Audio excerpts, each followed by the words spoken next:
Hello, this is Eric from UNC Charlotte, and today I am presenting the paper Mapping Materials to Curriculum Standards for Design, Alignment, Audit, and Search. This is a joint work with my colleagues Subramanian and Goolkasian at UNC Charlotte, and Payton at Temple University, though most of the credit goes to the students like Goncharow and Mcquaigue who worked on the project. CS courses tend to suffer from high enrollment and high retention issues. Because of that, many people believe that we need to redesign our courses for the modern era. One of the primary things that we should do when redesigning our courses is to think about learning objective first, rather than thinking about the course as a linear set of topics. Thinking of learning objective first has proven to be of great help when designing courses. Not only it's good when designing courses, it's also good when designing programs as well. This is one of the key reasons why SIGCSE, Audit, and Quality Matters focus so much on learning objectives.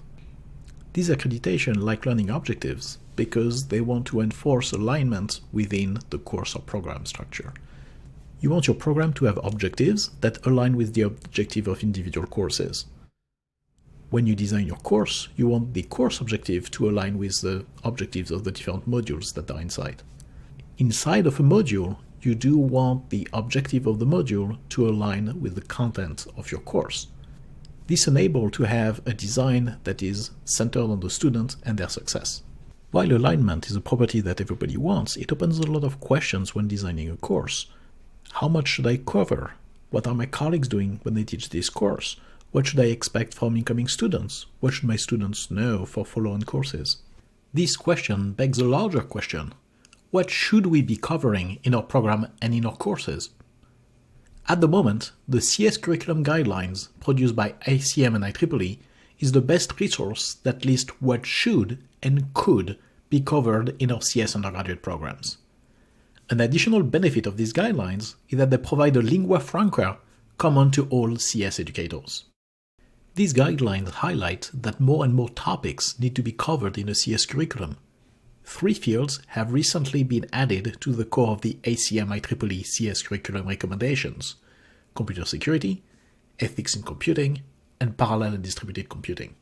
The best way to integrate this new content in a program is to splice the content into core courses.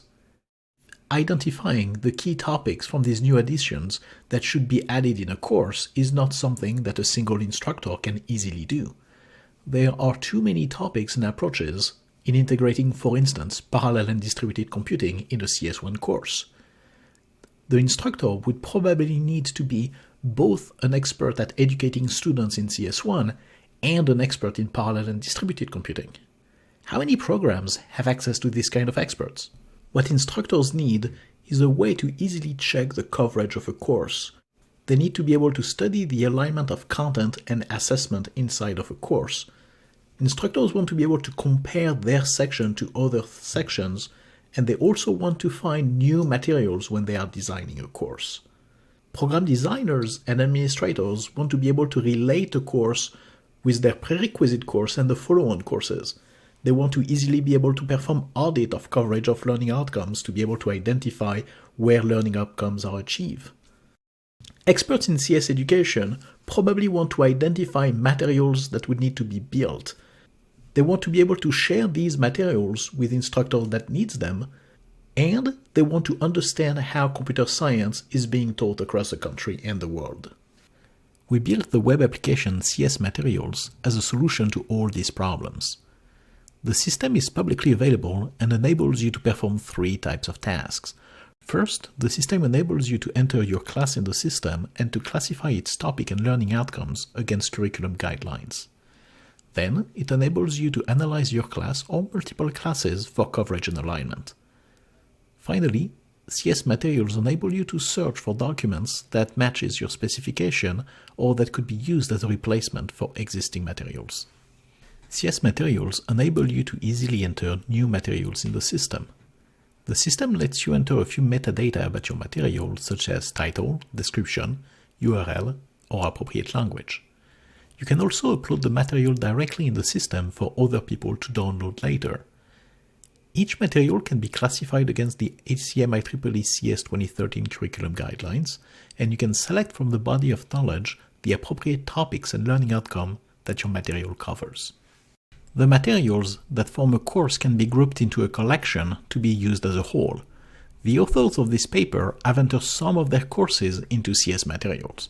Classes are also being entered by external users.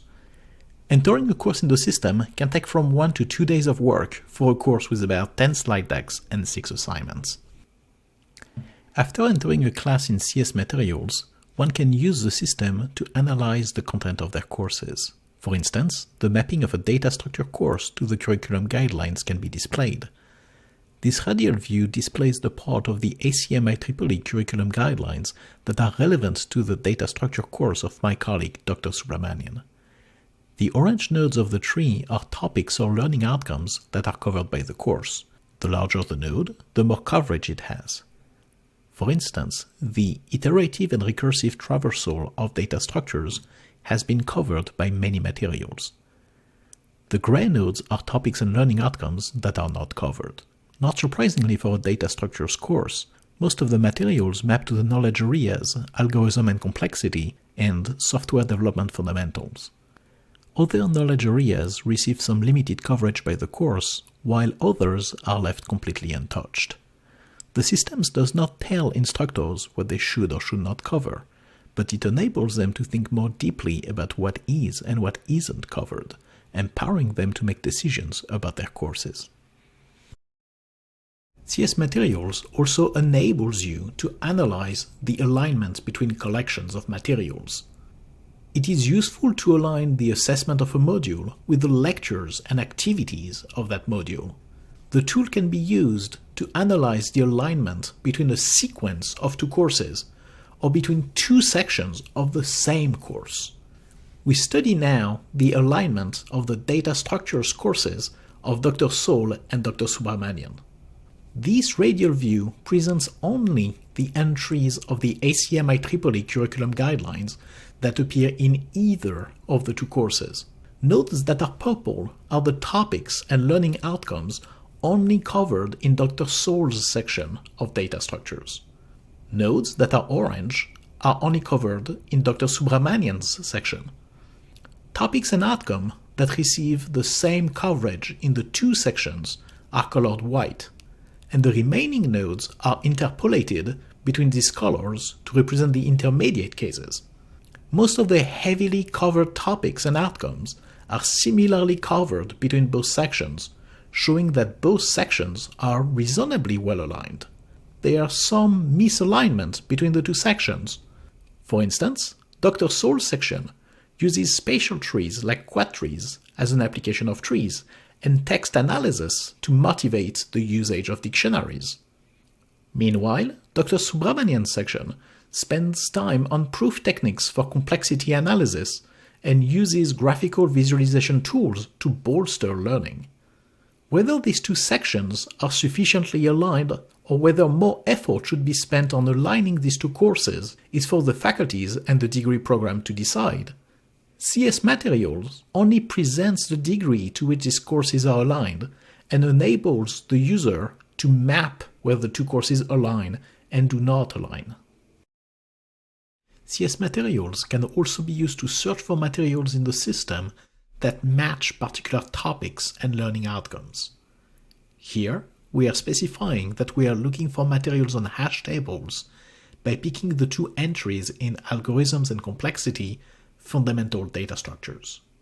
The system currently returns a wide range of materials related to hash tables, including lectures, exams, some nifty assignments, and some projects. It is also interesting to see that some materials from a parallel computing class appear, which could be used to broaden the discussion in a data structures course. In summary, we build CS Materials as a tool to help design courses by mapping class materials to curriculum standards. Mapping your class to the ACM-IEEE Computer Science Curriculum Guidelines will help you make informed decisions about your class by highlighting the coverage of topics and learning outcomes in your course and by revealing the alignment between components of your class. The system can also help you identify better materials that could be incorporated in your class. we have stipends available to compensate you for the time you will spend in putting your class in the system. Inputting your class in the system will make you a better instructor, will enable you to share materials with other instructors, and will help the CS education community to get a national picture of how particular courses are being taught.